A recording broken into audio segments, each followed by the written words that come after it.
Hey guys, welcome back to another episode of the Music Den. I'm your host Armando Venditti. Hoping you guys are having a great day, and above all else, that you're indeed looking after yourselves and one another.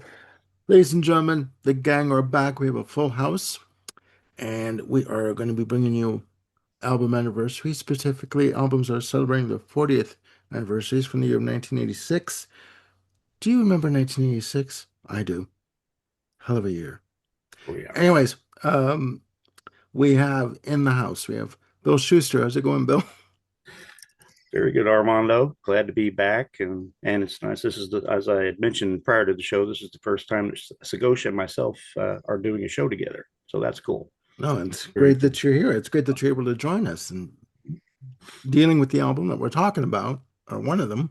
I know that's your specialty, so that's why. I don't know what you might be referring to. There you go. There you go. And we also have Ken Cheshire. How's it going, Ken? Going well, Armando. It's good to be amongst my brothers. Yeah, it's been so long since I've seen you. Just crazy. Yeah, Yeah, not even 24 hours. I Okay. know. And the one and only Sagosh. How's it going, Sagosh? Doing good, Armando. Thanks. Excellent. Good that you're here. All right, ladies and gentlemen. Wait. Armando, how are you doing?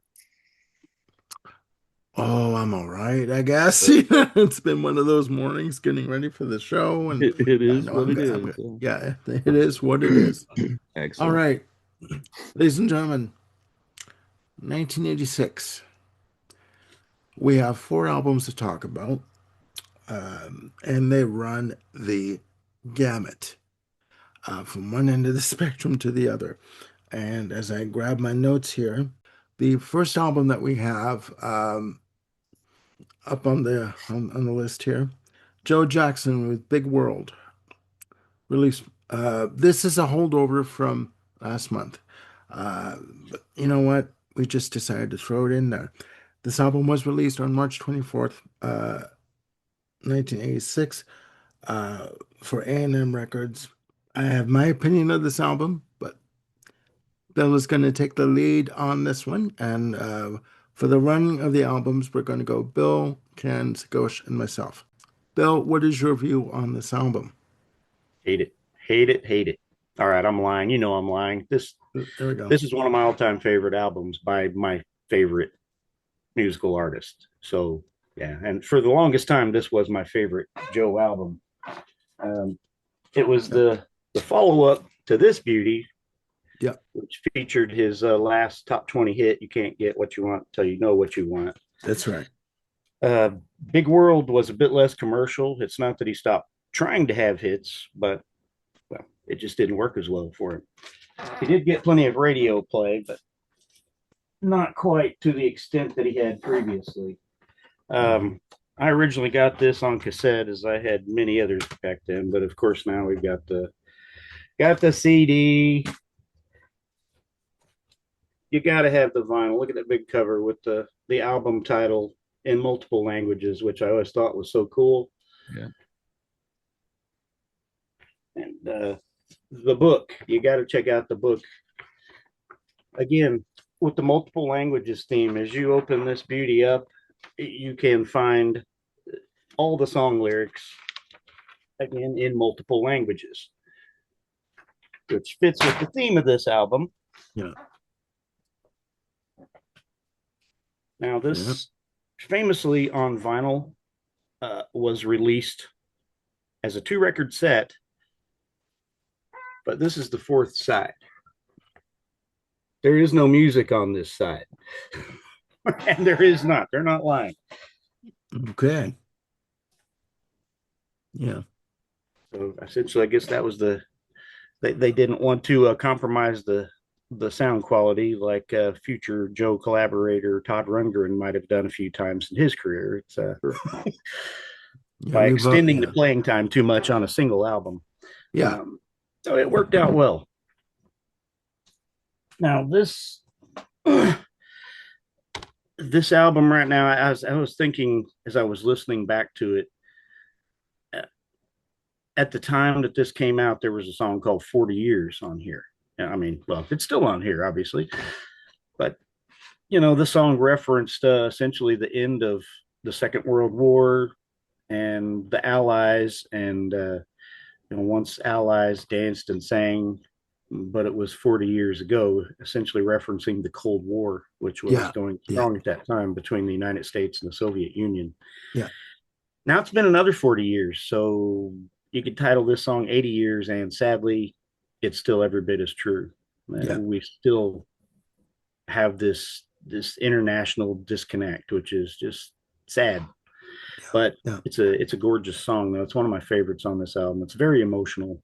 Mm-hmm. Um, Joe often didn't give himself enough credit for his lyrics in these years. He didn't think he really became a good lyricist until, say, Rain in 2008, which to me is ridiculous. I think he's had some brilliant lyrics long before then. Geez, that many years apart. My God.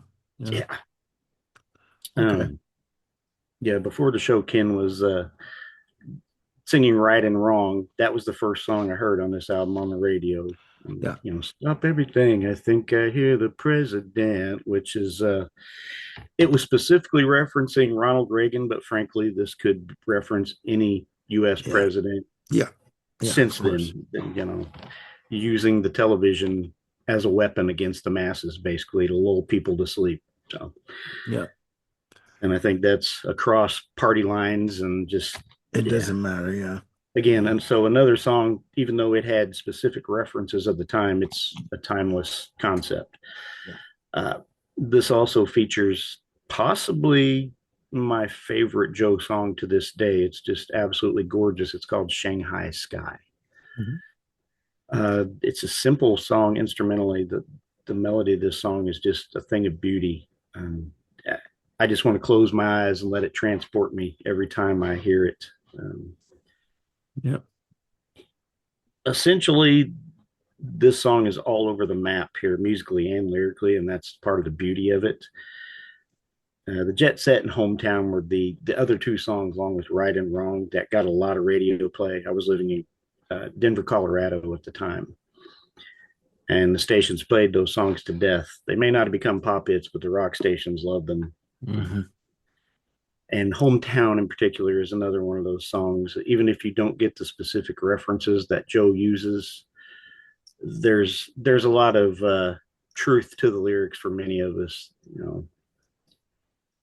Unfortunately, we can't always go back to our hometown. I mean, I live in my hometown or just outside of it.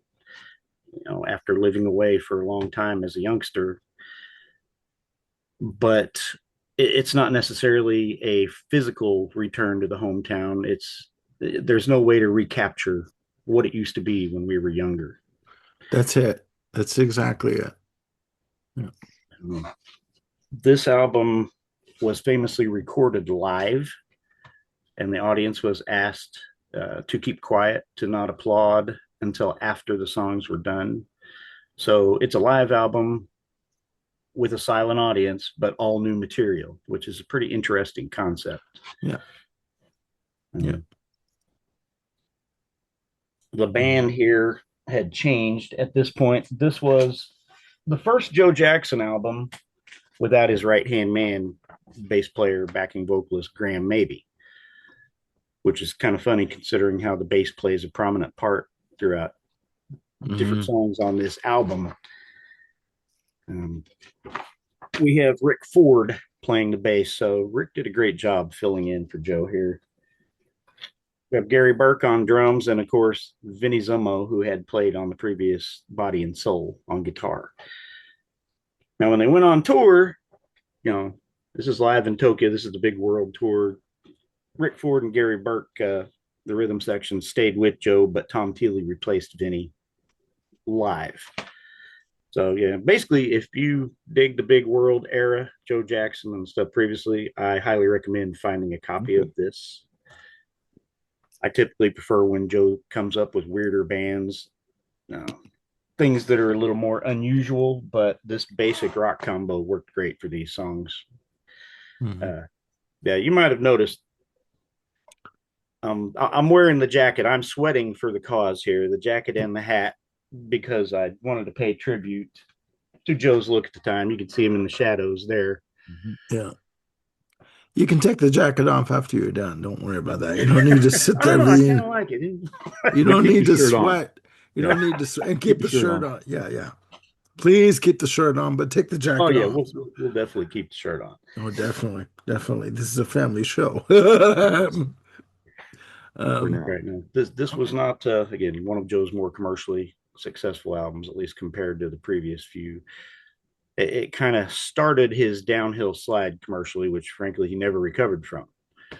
Creatively, though, I tend to think that he really never lost his way after this. Uh, but I'm a hardcore fan, so I'm going to say that. yeah. And, but still, this, even though I don't necessarily consider it my favorite anymore, it is still very important to me. It's one of my favorites, and anytime I put it on, start to finish, I will absolutely be transported back to being an 18-year-old again in 1986. And Oh Lord. Okay. yeah, it's a time machine for me in a good way. Yeah. So yeah, obviously, I don't know. Are we giving these any kind of ratings or anything? Or You can not officially, no, but you can okay, if you want. well, obviously, I would pretty well give this pretty much about a perfect rating here, just because of what it means to me, and I think it's that good. So Yeah. this spoiler, this will be my highest rated album of the show. I know that's a shock. A major shock. Okay. All right. Thank you for that. Can you tell that Bill's a fan of Joe Jackson, ladies and gentlemen? Okay. A little bit. Just a little bit. Okay. Uh, Ken? Yeah. This was my senior year of college. Oh my Um, God. This, it's definitely one of those time machine albums. I agree with Bill. This just takes me back to that time. Um, Bill, let me ask you, were there overdubs on this? I had to You unmute remember? myself there. I I, don't I, believe I there want to were. say no. Yeah. Yeah, I think they I really think it wanted to was keep pretty that line. much done live. It Yeah. was, yeah, I think it was pretty much done I, live. yeah, I know. When I was in my early 30s, I started to doubt live albums. Okay, how live are they really? Well, Kiss Yes, my Alive is understanding, there alive. are no overdubs on this. And it's amazing how big this small combo sounds. It is such a full sound. I just absolutely love it. And the album has a very intimate feel. Yeah. It I get the feeling of like being um, in a very small venue hearing this. It's very personal, it's very intimate. Yeah. And I love the way it shows off Joe Jackson's vocals. He, you know, does a brilliant job on these songs. Anything from a very soft song to ones that are up tempo and rocking. He's just beating it. Um, of course, Bill mentioned there is a loosely connected theme throughout all these songs, as he's mentioned, and they really do hit home still. You know, 40 years later. The opening really catches me. Wild West. It Yeah. really does catch my, and unexpected. We tend to expect, a big opener, and this is a very intimate opener, and works so well. And then going into the right and wrong, um, where the president is using a cowbell, so to speak. Um, Really catchy. Precious Time is one of my favorites on this. I don't love every song off this album, but I really, really, really like all the songs. There are just a few that I like more than others, but that doesn't make the ones I like less any. Doesn't mean they're bad at all. There's no bad song in this album. I love the guitar riff in the Jet Set. It's got a real '60s vibe to it. Takes you back. Um, $50 Love Affair. Guitar, um, accordion song structure. It just really does continue that international theme, even just within the music. Wonderful job there. Yeah, Shanghai Sky, atmospheric, that fretless bass just tugs at my heart. Um, it's very melodic. And unlike a lot of rock music, the vocals don't come in until 2 minutes, 30 seconds. You just have this lovely music and think, oh, this is such a nice song. And then the vocals come in and takes it up another level. Um, just absolute, just brilliance. Tonight and Forever, just an incredible up-tempo love song. It's just, I agree with you, Bill. It's very, very, very high up, maybe second favorite of Joe Jackson's. But I've lived with it so long and I love it so much. There's just no way I can be completely objective about it. Yeah. Like a lot of albums of that time. So, one of my favorite live albums of all time, for sure, top 5. And if one is only familiar with Joe Jackson's kind of new wave phase on the first 2 or 3 albums, check this out. Oh, yeah.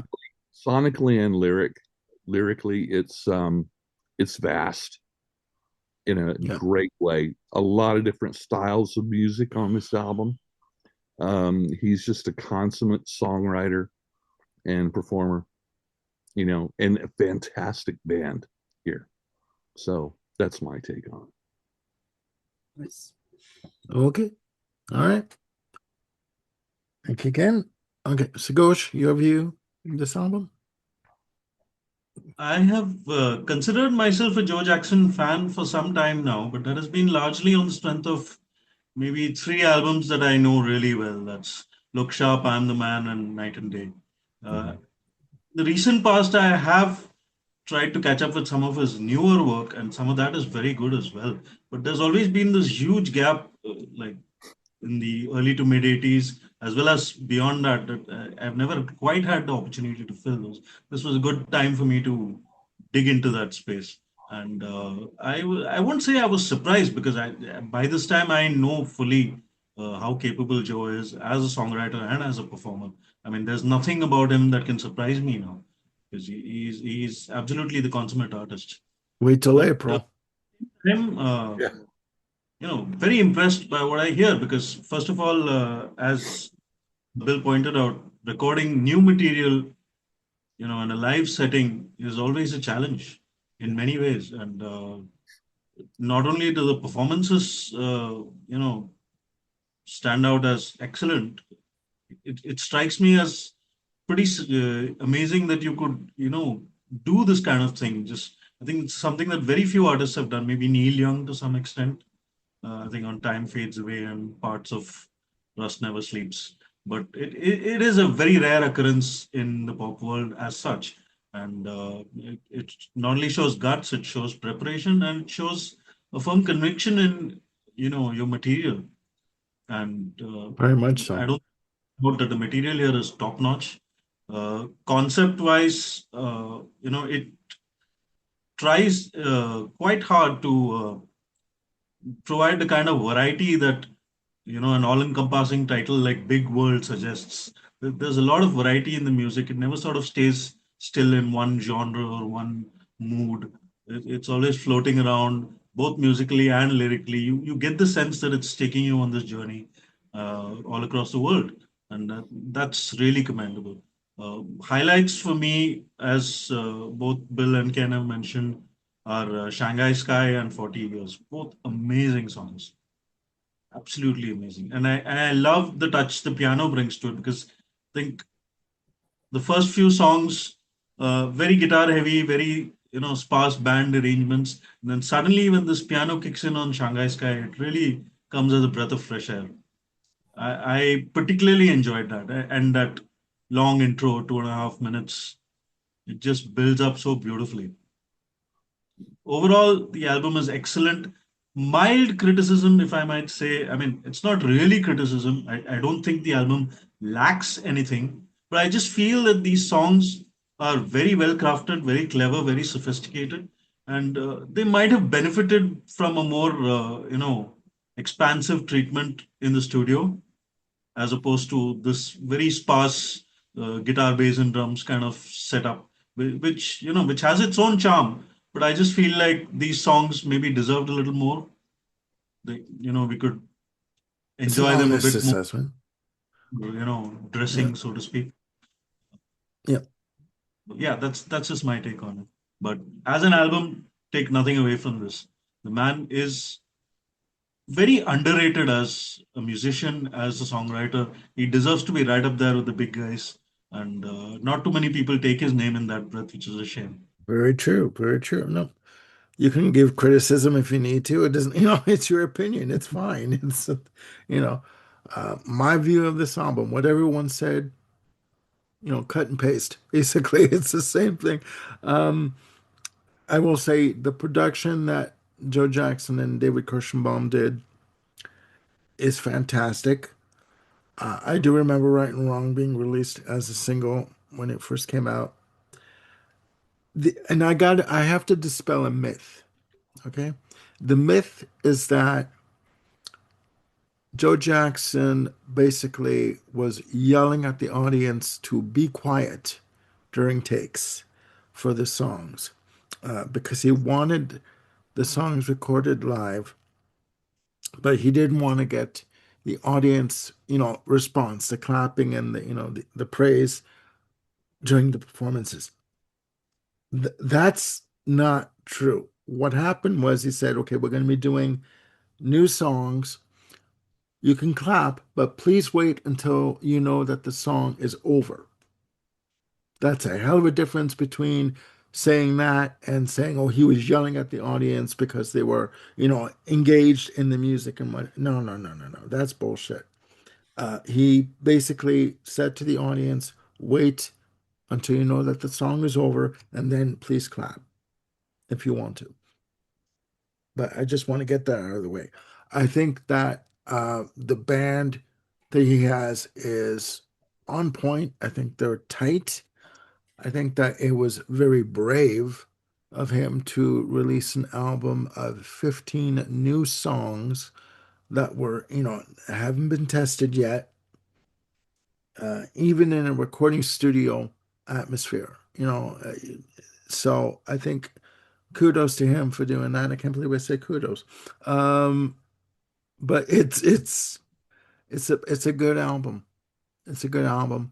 And Bill is right. This is when his I guess you'd say fame started to decline in terms of his album sales. But you know what? I really don't think he missed it because when you see him in interviews, yes, he's engaging in interviews, but he really didn't crave the spotlight in terms of, oh, you're wonderful. He didn't want the adulation. He wanted the credit for what he did musically, but the everything else was just like, like frosting on the cake, as it were. Oh, cake. Anyway, but you know, I think it's a great album, and we've done a couple of shows on this. I've done at least one with Bill on this over a year ago. I actually do need to sit with this again and get into it more. I think he's great. Bill reintroduced me to Joe Jackson a year ago. I think he's an underrated artist. I think that he's an artist that's rare these days that will do whatever the hell they want to do musically and forget the record company, forget the charts. As long as this individual is satisfied creatively, that's all he cares about. You know, and this album to me is proof of that. This is where that was starting to happen for him. But that's my take on the album. Yeah, well, he's one of those artists that has nothing left to prove. No, So now he's done what he set out, and now he's gonna do what he wants. And he has a new album coming out, a rock Yep. album coming out in April, which is already on pre-order. And Bill and I are going to do a review of the album when after Bill sees him in concert. And my wife Stacy and I have tickets for the show in St. Louis in June already. That's She right. gifted those to me because she's wonderful like that. So There you go. There you go. And that's when I do we're have going a to couple, go just a ahead. couple of quick comments on based on what Armando had said regarding Joe's character essentially and his thinking. Talked about him not really needing the spotlight as his fame waned, and I'd say that's correct. And he was aware. If you listen to the lyrics to the opener of his 2008 album Rain, the song is called The Invisible Man. He directly references that concept about Mhm. how he used to be in the spotlight essentially, but now he's watching other people Yeah. and he's okay with it. So if you haven't heard The Invisible Man, check that out. And another, you talked about how that myth about him yelling at the audience. And yeah, you're correct. That was absolutely a myth. That was I didn't bullshit. get to see his live appearance in Denver prior to this, but I do recall reading in the Rocky Mountain News the review of the concert that had happened. And at one point, apparently, fans were dancing in the aisles at the venue, and security was trying to stop them and take them out. And Joe stopped the show and threatened to shut it down if they didn't let the fans dance. Hmm. So that's how much Joe appreciates his audience. So Yeah. let's be clear, he does know and appreciate the fans. Yeah. Yeah. I mean, just quickly, and then we're moving on. These stories that happen, these sort of these rumors, however they begin, once they start, they grow, and it's very difficult to get a handle on it, right? As to say what is the truth. But, ladies and gentlemen, what we've been talking about, about him saying, just wait till this song is over, then you can clap. That is the truth.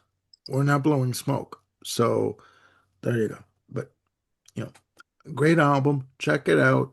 Yeah. And again, Bill and I are going to be doing a review of the new album when it comes out and a review of the concert. Surprise, Bill. After we see him in June. I'm sure we can bring Stacy along for that one too. There you go. There She you appeared go. on the last concert review we did for Joe. There you go. There you go. All right. Moving on, ladies and gentlemen, from one extreme to the other. Our next album on this list, Art of Noise, Invisible Silence.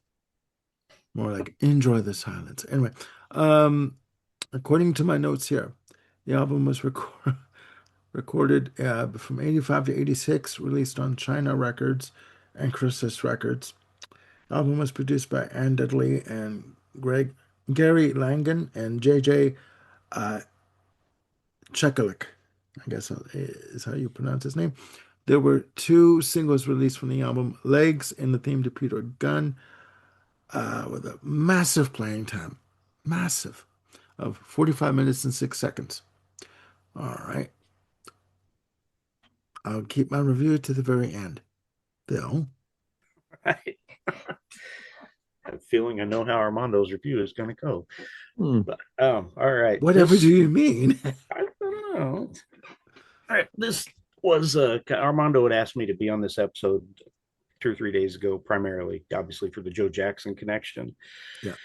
But two of these albums are like for me, like we're doing in an edition of New Music Discovery because I had not heard this one or another one on this list ever before. So that was interesting. And full disclosure, I heard both of them shortly before we started the recording this morning for the first time in my life. Okay. So Okay. it's very fresh. This one, though, of course, yeah, Art of Noise, Invisible Silence. I had started to take notes as I was going. I stopped taking notes after the first song. So my notes for Opus 4, the openers, primarily a cappella. I like it. Very simple, no time for too much deep here with the rush I was in. But after that, Paranoia came on. All right, this is cool. I actually kind of like this. I expected this to be abrasive, especially as I'm sitting here with my morning coffee. I'm still not fully awake yet, but I kind of liked it. As the album went on, there were some interesting sounds. And I did enjoy a good bit of it, surprisingly. But I think it went on a bit long. I think this album could have benefited from some judicious editing, um, because there's a certain sameness to it. Now, I guess part of that comes from apparently that this was essentially a Fairlight sampler album. Yeah, There's no band here, which is exactly. pretty cool and revolutionary, but not necessarily always listenable over the long haul. Um, Now, I will say, my daughter Olivia was born in 2001, 15 years after this album was released. She was in the next room this morning getting ready to go to work. And she actually commented, say, about 3 or 4 songs in, it was either Eye of a Needle or Legs or something, somewhere in that range in the album. She said, "What is this?" And I told her, and she said, "I like it." And she actually seemed to like the whole thing. So, Gen Z, she's a Beatle fan because I raised her right. Yes, she But she did. also was into like, Warped Tour kind of, young hard rock and metal bands, emo stuff and all that because of her age and the era.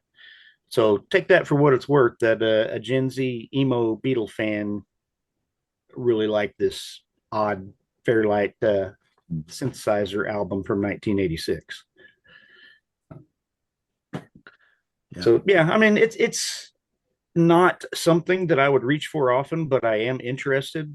There's one album in particular I saw in their catalog, which is apparently their final album. It was kind of their semi-reunion album in 1999 called The Seduction of Claude Debussy, because, well, I'm a Debussy fan. And apparently this is a concept album based on Debussy and his music. So I will be checking that out because that has me very intrigued to see what kind of damage they're going to do to Debussy.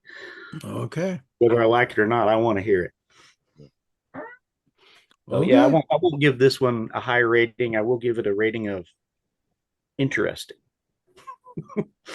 He doesn't even reach the meter. Okay. Yeah, I did Okay. like some of it. Okay. Just shrink it down a bit. Okay. Interesting. Okay. Thank you. Ken? I was familiar with the track Peter Gunn because it did get some, radio play and whatnot back then. Mhm. And I was expecting a little bit more of that side of the group. So I was actually a bit disappointed. Um, you know, I don't know if I want to call it, ambient or experimental or whatever. But yeah, I agree with Bill. There are moments that are nice, but for me, they're a little bit few and far between. I think my note was I'm going to simplify things here and just shorten the name from The Art of Noise to just Noise. Uh, it, Okay. yeah, and it's just they're just little snippets, little leitmotifs that are that's like, okay, that's interesting, but um, nothing to carry me through to listening to the whole thing. Yeah. So I really don't know how this compares to their other albums. I just don't know. This has never really been my genre. Even though there's a lot of electronic music from the 80s that I really do like and actually love. But this just isn't one of them. It makes me a little bit curious about how indicative this is of the rest of their catalog. But yeah, it's not one that I would immediately go to either. Okay. Okay. Thank you. Sagosh? So yeah, like Ken, I was also familiar with Peter Gunn, and I think one other song of theirs, if I remember correctly, it was called "Close to the Edit" or something like that. Yeah. So I had the idea of what their music was like. I kind of knew what to expect. So nothing surprising here for me. I expected it perhaps to be a little bit more abrasive or unlistenable in that sense. And I don't think it is unlistenable at all. A bit repetitive, yes, but that is in the nature of this heavily dependent on samples kind of electronic music. The exception being the opener Opus 4, as Bill has already mentioned. It was a cappella and interestingly arranged. It reminded me a little bit of something Laurie Anderson might have been doing in the early 80s. Okay, yeah, definitely. Line. So yeah, that was a good start. Thereafter, yeah, it does get a little beat heavy, sample heavy, and very repetitious. So yeah, if you're not the kind of person who's really into that kind of music, it can get annoying. At the same time, there were moments that made me feel that, maybe a few more listens of this and I might get to appreciate it because I have to remind myself that I was somebody who used to look at Kraftwerk that way. The first time I heard Kraftwerk, I absolutely hated it. I couldn't deal with the repetition and the electronics and, all that kind of stuff. But now I really love them. So I'm thinking maybe I give this a few more spins and see what happens. Yeah, it's not in Kraftwerk class. I don't think it ever will be. But yeah, there is enough there, I think, to at least give it a couple of more tries and see what happens. I wouldn't dismiss it outright. Good attitude Okay. to have. Okay. My view of this album, thank you, Sagosh. My view of this album, no. I listened to it. I wanted it to be, I was expecting it to be more song based, more actual melody, and, in terms of song structure, like Moments in Love, that, that they're known for as well. I do remember Peter Gunn, but no, my bodily functions sound better than this. I'm sorry. I could not really get into this. I appreciate the fact that Trevor Horn was in in the band or in the group or the production team at one point, but and his work with Ann Dudley as arranger, as string arranger, etc., has been phenomenal on other projects. This blows. I'm sorry, I can't really get into this album at all.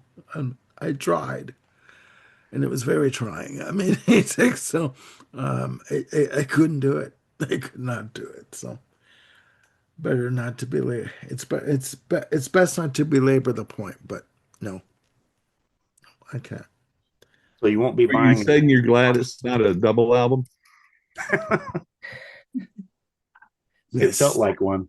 yes, it did.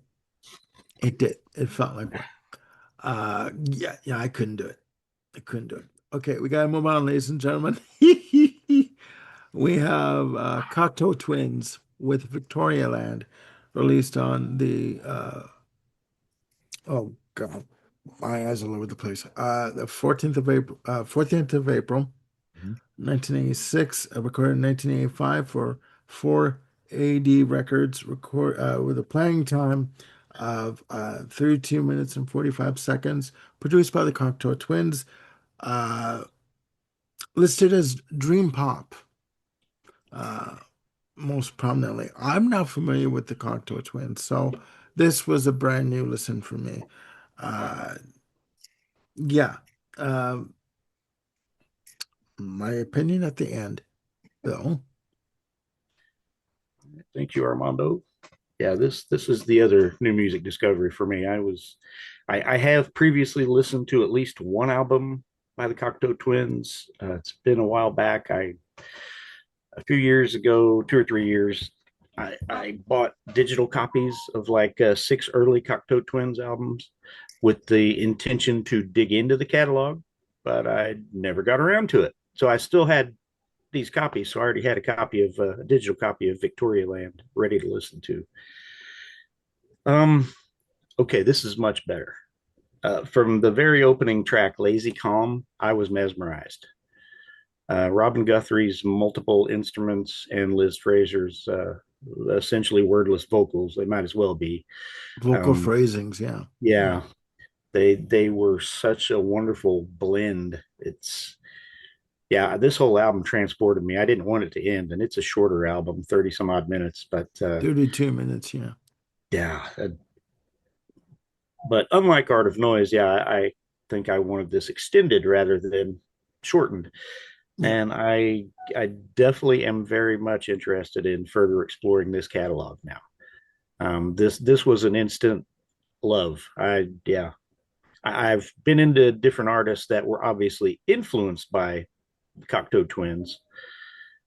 Uh, so it's interesting always to Oh go boy. back and find those influences of artists I'm already familiar with. And yeah, this one's a winner. I like it quite a bit, and I will be listening to it more.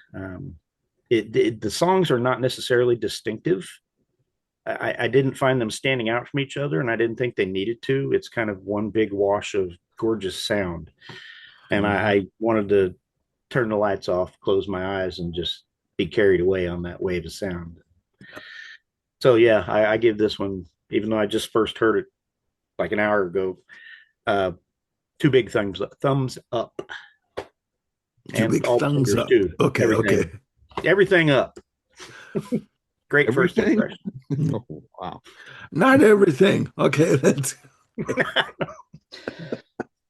We'll let that sleeping dog lie. oh Yeah. yeah, we definitely will. Okay, Ken, Sorry. go ahead.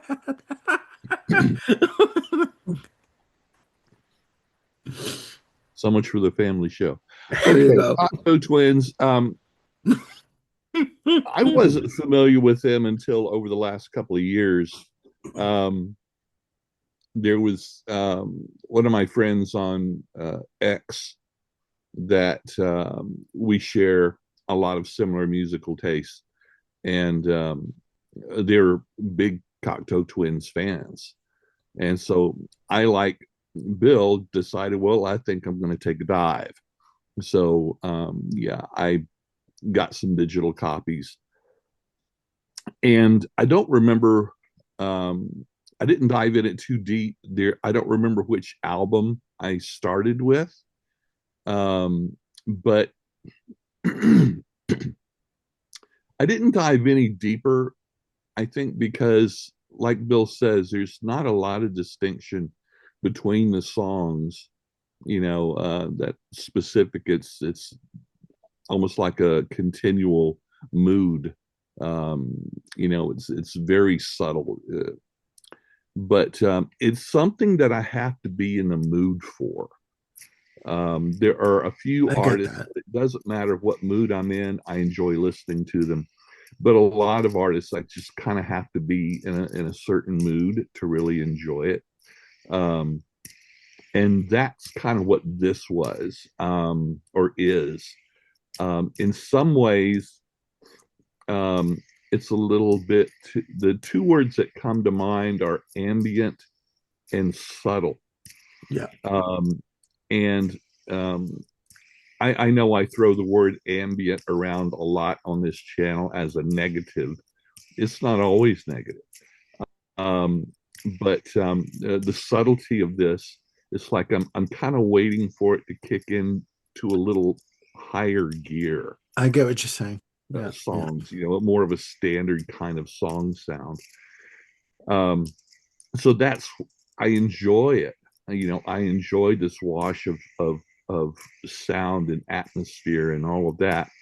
But I have to be in the mood for it. And so a lot of times I feel that, um, uh, unlike what Bill was saying, I either have to be in the specific mood, or I can just listen to smaller doses at a time.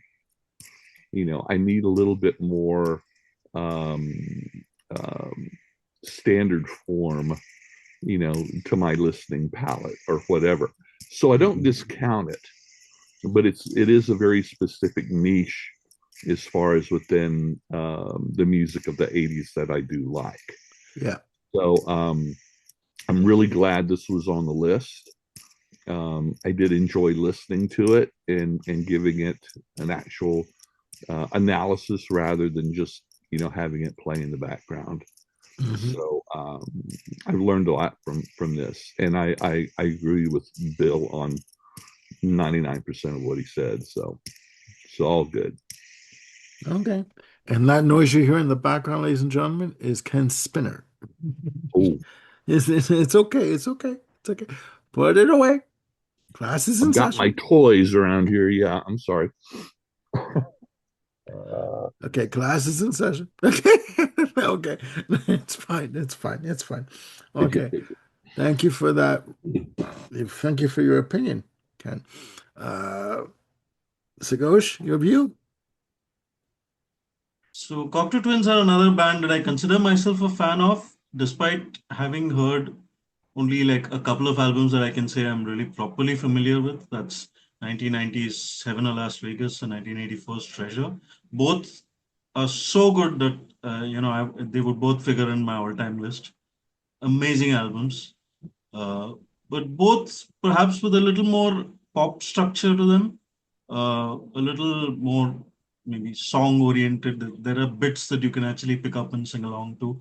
Oh, In that sense, yeah, they're maybe a little more listenable for the casual fan. Treasure is my all-time favorite personally, and I used to always read a lot of reviews about it, saying that it was too heavy on the drum machines and that loudness took away from some of the quality of the music. And listening to this album, I think I can see where that criticism comes from. Like to me, it still sounds fairly natural on Treasure because those songs are, they just somehow are more memorable. They stick in the ear. They have, real hooks, so to speak. Uh, so the drums don't feel that out of place to me, although I can see where they're coming from. Because when you listen to this album, you realize that there's almost a complete lack of drums and only very slight percussion on a couple of tracks, I think, which doesn't really sort of interfere with the overall mood. And that gives these songs a little more space, a little more air, if you will. It allows it to float away in that uh, dreamscape which is not very closely grounded to earth, not on terra firma, so to speak. It gives you that feeling of floating around somewhere in the center of the universe, not really connected to anything material. It's very airy, dreamy, um, ethereal, if you will. Uh, and Liz Fraser's vocals are just out of this world. I mean, the kind of melodies she conjures up and the way she harmonizes with herself, and, the overdubs, the counterpoint, it's all, it just gives you a very trance-like effect. yeah. And it wouldn't be fair to reduce these songs down to a simple level of melody or guitar accompaniment or something. It's something that transcends all of that, really. And in that sense, perhaps this is a very different Cocteau Twins albums to the two that I'm familiar with, because those are dream pop, but with the pop firmly placed in there, whereas this is The more, pop does pop, as it were. more Like he's, yeah, I get what you're saying. fluid, if you will, Yeah. and Yeah. that is interesting in a different way. So, for me as a fan, this is another five-star Cocteau Twin album. I love it. Cool. Okay. Um, Thank you for that, Sagosh. I've heard of the Cocteau Twins. I've never listened to an album of theirs until Victoria Land.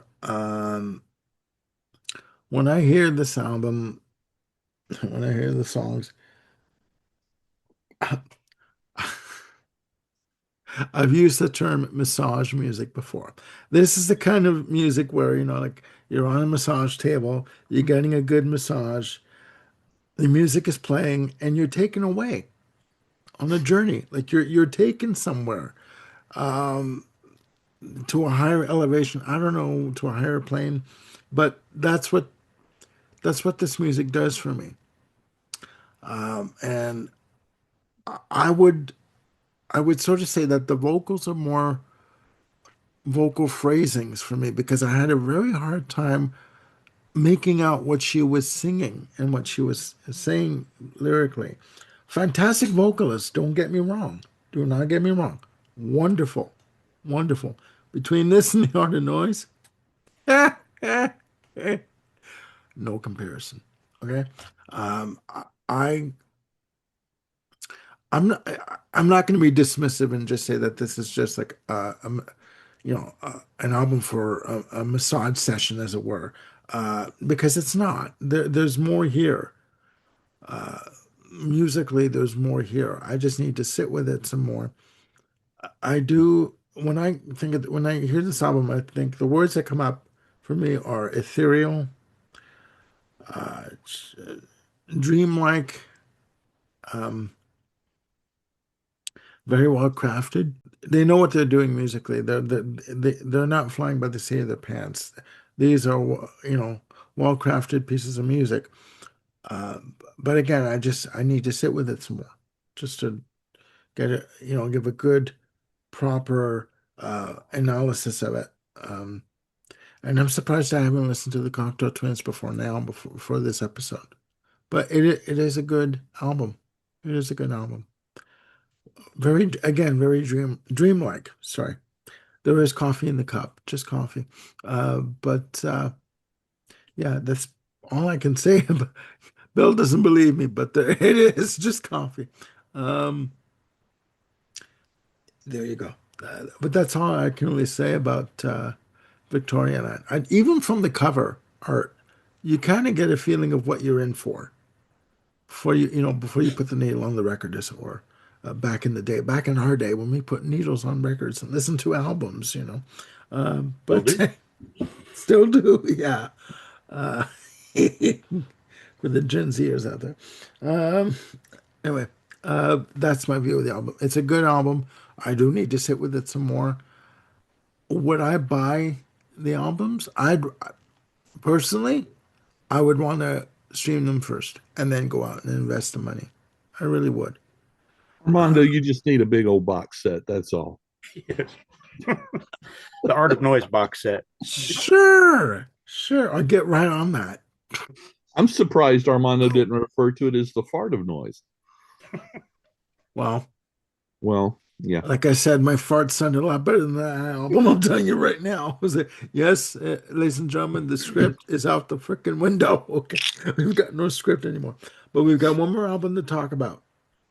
I do have one quick comment. Go ahead. I had to mute myself while Sagosh was speaking because I was in a rush and multitasking this morning, and my cockatiel companion Duke is still in the room a few feet away from me here, and apparently talking about the Cocteau twins got him all chipper, and he started whistling and singing. So I had to wait till he calmed down to come off of mute. But I did want to No, it's fine. comment It's on fine. what Sagosh had said regarding the other two albums that he knows so well. I think that was interesting to hear that this is not necessarily representative of their entire sound, that those two albums have more song structure and instrumentation to them, perhaps. And I think I'm going to make Treasure my next stop on the Cocteau Twins journey, just to see something different. You said that's your favorite. That's Yeah. I'm curious now. So thank you for that. Bill, did you say the bird's name was Duke? Yes, after Duke Ellington, of course. Oh, I thought maybe it was the Genesis album. Okay. Oh no. That would be too obvious. Uh, no, thank you for that. Thank you for that. Okay, the last album that we're going to be talking about today, ladies and gentlemen, Bruce Hornsby and the Range, The Way It Is, released April 24th, 1986 for RCA Records, recorded from 85 to 86. With the singles, the title track, The Way It Is, Mandolin Wind, and Every Little Kiss, with a total playing time of 43 minutes and 12 seconds. Bill, your view? All right, I very much remember when this came out. So do I. Yeah, those three singles were all over the radio. Yeah. The first time I heard Every Little Kiss, that I was immediately drawn in by Bruce's keyboard playing. Yeah. He has such a personal style. You can tell it's him pretty quickly. Yeah. Obviously, you carry over under the stuff like Into the Innocence on the Don Henley's album there. Oh, is this a Bruce Hornsby? Oh yeah, it is. Okay, Yeah. cool. Um, I used to have the album on cassette. That song gone. I really thought I had the CD, but I can't find it. So I have no prop for that. But Yes. since I do like my props, I do have a prop for this. Do you know the connection? I got the connection, and I'll Yeah, say I the know you connection. do. Uh, Ambrosia. the the Uh, bass player, Joe thank Puerta. you. He Uh, was a founding member of Bruce he was, Hornsby Range, that's right. He was on and bass of and course backing founding vocals. member of Ambrosia. Yeah. Remember that name, So Joe that Puerta. immediately, yeah, that caught my attention. I think I was at first a little disgruntled because I don't think of Joe Puerta as a background player. Yeah. He's an upfront guy in Ambrosia, um, and a songwriter and a lead singer, and so the idea that he was just kind of hanging back there playing bass, doing a little backing vocals, not writing any of the songs, kind of didn't necessarily sit well with me as a fan of his work with Ambrosia, because I love all five of their albums. I'm a big fan, but I got around it eventually. Yeah. And of course, he does some excellent bass work on this. So I'll just take that for what it is and enjoy it. But obviously, Bruce is the star of the show here. Um, Apparently, he was supposedly doing some session work with Ambrosia on that Rhode Island album, but I can't find anything in the credits anywhere mentioning anything that actually was recorded. But Mhm. supposedly that's where they first met, and Mm. that would continue down the line and eventually lead to the genesis of the range forming. This album is very much of its time. Again, it takes me right back to 1986. It does. It does. There's just no way around it. Of course, again, this is, I think Bruce kind of commercially peaked immediately.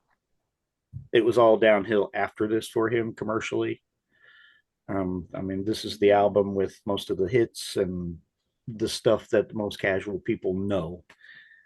And well, if you're only going to have one big album full of hits, this is not a bad one to go with. Yeah. Um, because the hits are great. The album tracks are pretty much equally great. You got an appearance by Huey Lewis on here on harmonica, and Yeah. also very of its time. Anytime you hear Huey Lewis, what do you think of but the 80s? Yeah. The heart of rock and roll. It's Um, still beating, apparently. yeah. The title track, of course, that was always the one that stood out to me. You know, I always love lyrics about, social issues and just the nature of human beings and the way we treat each other and interact with each other. And again, it's another one of those lyrics that is still timely today. I wish it wasn't, but it is. So it continues to be a great, relevant song. And musically, it's just gorgeous, obviously. Bruce would go on to work with the Grateful Dead, and he'd get into bluegrass stuff with Ricky Yeah. Skaggs. But this is still, I think, when people think of Bruce Hornsby, the first thing that comes into most people's mind, this album and its singles. So, Yeah. and yeah, it's an excellent album. I don't rank it as high as Joe if we're ordering these albums, but I'm going to give it at least like an 8.5 or 9 on a scale of 10 here. It's really a fine album, especially for a debut. Okay. All right. Thank you, Bill. Ken, your view? Yeah, this is another one of those time machine albums Um, from that year for sure.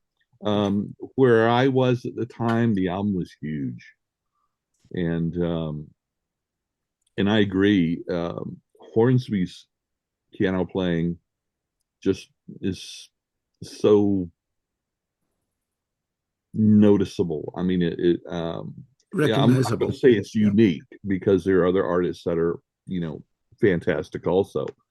But yeah, that's what grabbed me the way it is, that real simple little piano line, that, 8-bar riff. Do-do-doom, do-do-doom, do-do-doom. Um, Uh-huh. that he carries on, similar little motifs in the other songs too. A strong uh, opener on the Western Skyline. Excuse me. Actually, this is one of those albums that the first three tracks are incredibly strong and almost a little bit too strong. Because they set such a high bar. Yeah, But yeah, I all get the what you're songs saying. off this are really good.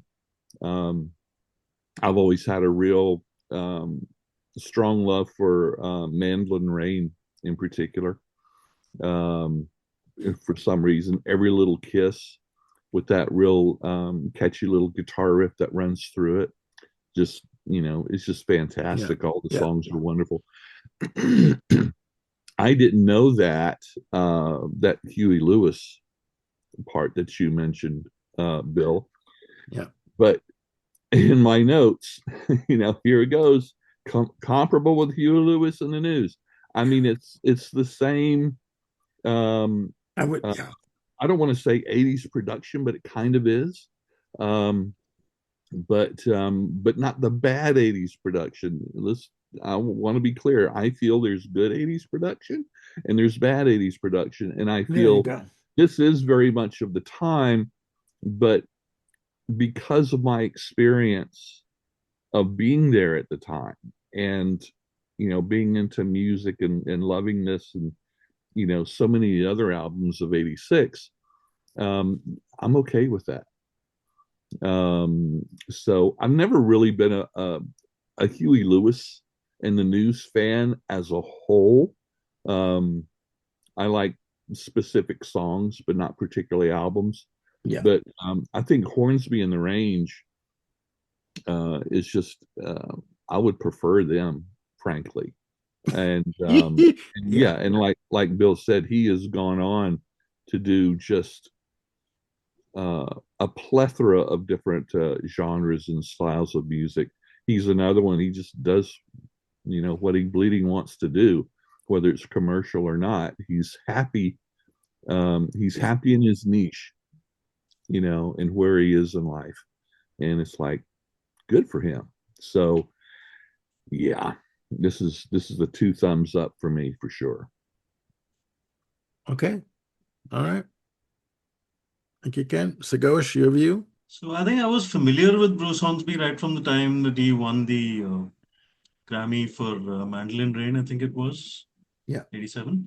Uh, Grammys were a pretty big thing around here, and more or less our only window of opportunity into viewing what popular music was like on the other side of the world. So, yeah, we used to watch pretty religiously. So I was familiar with that song. I was familiar with a couple of others that showed up here and there on MTV and stuff. But this is the first time I actually sat down and listened to the album, and it has its moments, but I do feel that some of it is a little buried with the 80s production and the. I think the key difference for me is that Hornsby first and foremost is a piano player, and the songs where he lets the piano shine, they really work very well. The guitar-oriented songs, a little loud, a little, you know, average sounding. They don't stand out. They don't have that quality that separates them from, run-of-the-mill 80s AOR, uh, at least for me. Uh, they're all right. They're not bad by any stretch of the imagination, but they don't quite hit the spot the way the piano songs do. I mean, the three singles are all fantastic, magnificent songwriting. His voice is absolutely perfect for these songs. He really carries them with uh, great sensitivity and emotion in his voice. So that's a big plus. Uh, the other songs, apart from the three singles that really worked for me, are The River Runs Low and The Red Plains, the last two tracks. Those two, again, let the piano shine, uh, give it a little more breathing space as opposed to the slightly heavier sounding guitar songs. Mhm. They're not good enough songs, but some are better than the others. I would give it, it's a mixed bag. There's at least like 50 to 60% of it is very good. So I can't dismiss it outright. But I will say maybe slightly underwhelming for the reputation that Hornsby has had for all these years. I mean, I've always thought of him as a very good artist whom I need to explore. And having explored the album, I can say that, you know, There's definitely quality there, but I wouldn't like, it's not a perfect album by any means. A good one, a decent one, maybe like a 7 out of 10 for me. Very good. Okay. I think All right. it's interesting to hear, like Ken and I both talked about hearing it as it was new, and the whole time machine effect, and Sagosh, Yeah, it is new to you essentially. So it's interesting to compare the people who have that nostalgic view of it compared to always. someone who's coming to it new, like we were coming to the Cocteau Twins new, and you were Yeah. already familiar with, at least Yeah. with Yeah. them. So Yeah. It's I an like interesting. hearing the different views like that and comparing Sure. them. It's interesting. It's very interesting. My view of this album, my God. When I saw that this was on the list, I'm like, I haven't heard this album in freaking years. I mean, I'm 16 again, you know. Yes, I'm freaking aging myself here. Um, First of all, this album when it came out was everywhere. I mean, the title track, the way it is, and the subject matter, dealing with racism and social issues, etc. This album was everywhere, and I remember, oh my God, um, I'm going to tell this story. A bus driver that used to take me to high school, uh, Archie Simpson, had, and he and I became friends. Like we would hang out and he'd play records for me, and he introduced me to some stuff. But he played this album for me one day. And actually, obviously, I knew the hits, but I didn't know the whole album. And when I heard this album, it was just like, this is, at the time, I thought, this is good. This is really good. This is Americana, with the lyrical themes and the subject matter overall. This is Americana, right? And listening back to it, I was reminded of it. I was reminded about like on the Western Skyline. I'm like, oh my God, that intro, that just like in your face intro, and just the piano of Every Little Kiss and Mandolin Rain, and the way it is, and that drum sound Yeah. of the way it is, that snapping of the snare on the drums. I mean, even like for example, it's identifiable. When I first heard "The End of the Innocence" from Don Henley, Yeah. who was playing on it,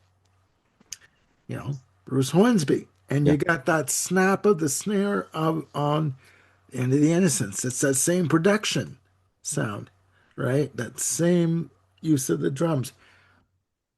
Listening back to this, it brought back a lot of good memories. It did. Um, I will say that I do find it uh, top heavy, front loaded, with on the west. Because if you look at side one on the Western Skyline, Every Little Kiss, Mandolin Rain, The Long Race, side one, side two, the way it is, those first five songs, it's just like boom, boom, boom, boom, boom, like hit, you know, banger after banger, and then it does kind of tail off a little bit in the middle to me, but it's still a fantastic album. It's still a good album. It's a strong debut release. And let's not forget, 1986. What the hell was on the radio and on MTV and Much Music in 1986? Hair metal was just starting to come in.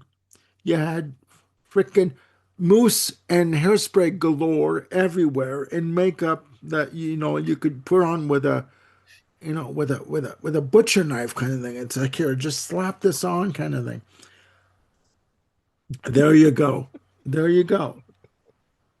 Did Bruce Hornsby fit into what was known as a pop star?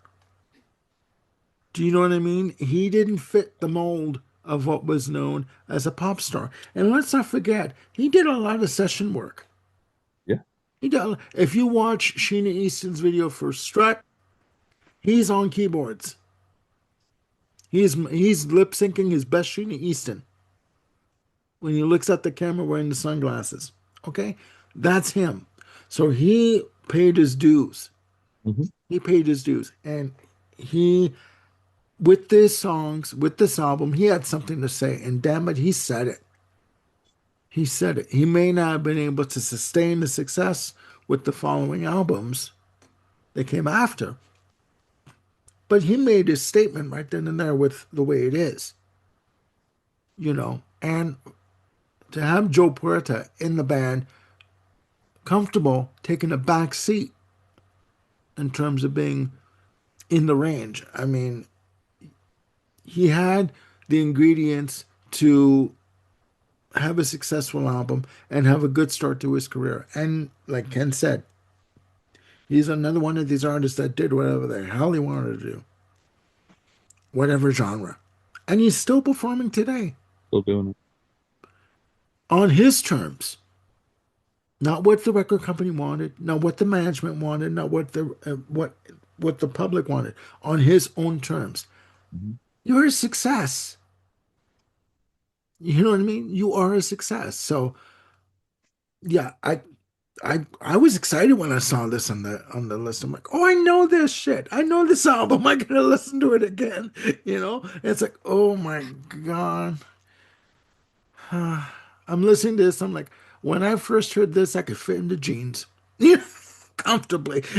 So I mean, it was a good memory to have. It was a good memory to have.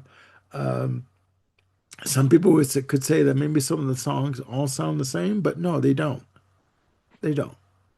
Uh, yeah, and in terms of compared to Huey Lewis and the News, no, there's no comparison. Huey Lewis and the News, Bruce Hornsby, in my humble opinion, but there you go. That's my opinion of it. So yeah, it is a good album. It is a good album, and it deserves to be talked about a little bit more. He deserves to be talked about a little bit more, you know. Um, but that's my opinion. And that's the list, ladies and gentlemen. Any more comments from any of the albums that we talked about, or Yeah. just in general? Yeah. Just for people to let us know what you think down in the comments. There you go. There you go, ladies and gentlemen. Uh, please put your comments down below of these albums. Some of these were a trip, a one-way ticket, but they were a trip, you know. Yeah, again, no right or wrong answers, just opinions. Yep. And I want to thank everyone for joining me on this episode. Bill, thank you for coming on pretty much Thanks, at the Steve. last minute and giving us your take on Mr. Jackson. It was fun Oh yeah, oh yeah, and maybe and he'll enlightening. and lightning too. Yeah, very much so, very much so. All right, ladies and gentlemen, again, please, again, let us know your opinion on these albums and click like and subscribe and do hit the notification bell again to keep yourselves on top of any episode we have coming up. And we're now on X, so please join us on X. And yeah, we would like to, you know, get a conversation going, just get a dialogue going on these albums and on any episode that we put up for you to watch and enjoy. It's always fun doing episodes with these guys because you never know where the hell it's gonna go. It's like it is so much fun that I just sit back and have my coffee and enjoy the ride, literally. But we have more shows coming up. I am plugging the hell out of this SOB. Bill is coming back on the channel at some point. We're going to discuss that. We are going to be doing, hopefully, a series of episodes called Outlaws and Heroes, where Bill and Ken are coming on, and we're going to be talking about country rock, which is one of Bill's favorite genres. I Speaking really of don't, Americana, and Americana, yeah. And I really don't know that much about country rock. So Bill is graciously accepted the role of leader on those episodes, and Ken is going to join us for those episodes. Uh, Ken and I are coming up with another episode of Acoustic Corner. We're going to be talking about Saga and their 2021 release for Ear Music, Symmetry, which is an amazing album. Saga is a band that I think don't get enough attention and credit in any music circles, unless you're living in Europe or Germany, etc. But yeah, that's also coming up. There we go. Thank you. Thank you, though. Thank you so much. Worlds apart. Thank you so much. So that's coming up, and we've got more ideas for more episodes. And oh, yes, also join us for Going Back, our favorite albums of 1979, part one and two. That is coming up on the channel. Ken and I had a wonderful time taping these episodes of 20 albums, our favorite 20 albums from 1979. May have We're had a gonna, little too much fun with it, but we'll see. oh yeah, yeah, that's what the edit button is for. Okay. And yeah, that was a fun episode. That's coming up. We liked it so much we did it in two parts, you know. And a little footnote. Ken's original list was 40 albums. I can Okay, relate. that's a lot. Yeah, I That's had a to lot. trim it down. Yeah, yeah. Put that away. This is a family show. Okay. Anyways, that's coming up on the channel. So again, please join us for that. It was a wonderful time, a wonderful experience taping. So for everyone here on the panel, for Bill, Ken Sagosh, I'm Armando signing off. Please look after yourselves and one another, and we'll see you soon again on the Music Den. All right. Have a great day. Bye for now.